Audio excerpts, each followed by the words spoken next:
Գոհություն մատուցեք Տիրոջը, քանի որ բարի է, քանի որ նրա ողորմությունը հավիտյան է։ Գոհություն մատուցեք Աստվածների Աստծուն,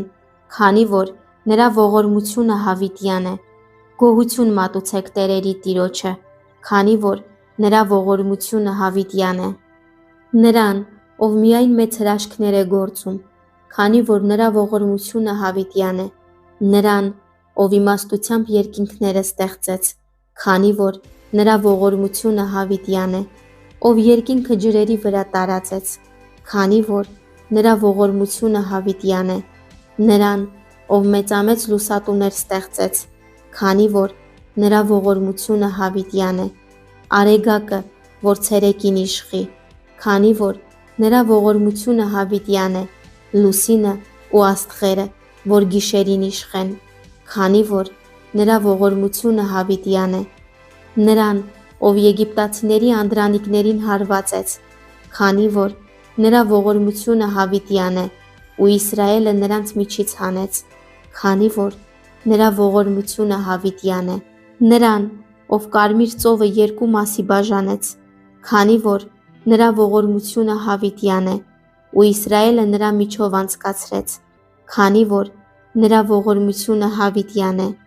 իսկ Փարավոնին ու նրա զորքը կարմիր ծովի մեջ ընկղմեց, քանի որ նրա ողորմությունը հավիտյան է, նրան,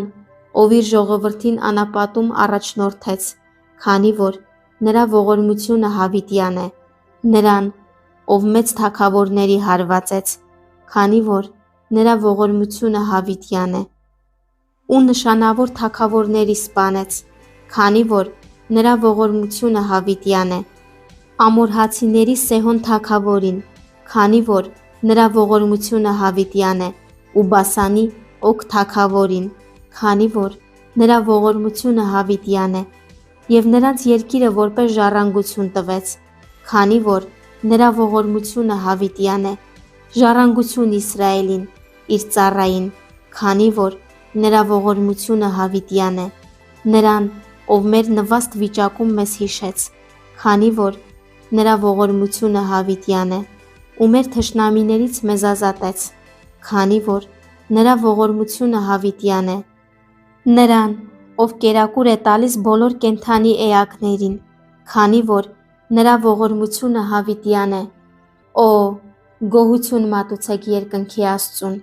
քանի որ նրա ողորմությունը հավիտյան է։